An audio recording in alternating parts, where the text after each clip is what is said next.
కుద్దులపూర్ నియోజకవర్గం గాజుల రామరంలో నిన్న ఆదివారం తెల్లవారుజామున టెన్షన్ నెలకొంది.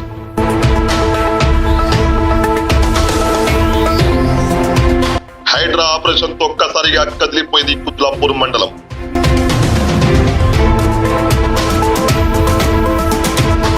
$15,000 కోట్ల విలువైన భూమి కోసం బరిలో దిగిన హైడ్రా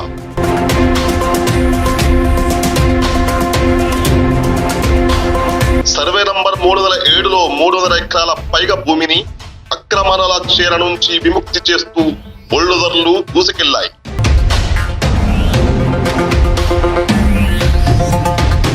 బడాబాబులు వేసిన వెంచర్లు, పేదవారి పేరుతో కట్టించిన షెడ్లు,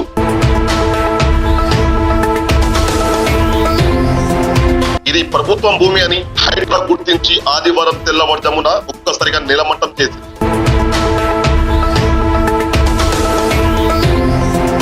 ప్రభుత్వం భూమిని రక్షించామంటున్న అధికారులు పేదల ఇల్లు కూల్చేశారు అంటున్న గ్రామస్తులు.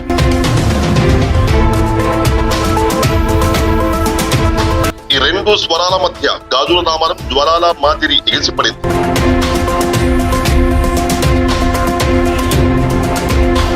హైడ్రా ఫుల్ ఫోర్స్ తో దూసుకెళ్తుంటే ప్రజల ఆవేదనతో గాలి గుసగుసలాడింది. ఒకవైపు ప్రభుత్వ భూమిని కాపాడిన విజయ కథ, మరోవైపు కూల్చిపోతుల బారిన పడిన పేదల కన్నీటి కథ.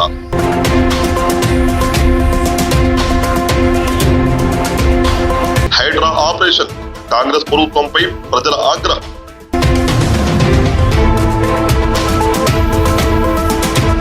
గాజుల రామరంలో నిజమేది, న్యాయం ఎవరిది?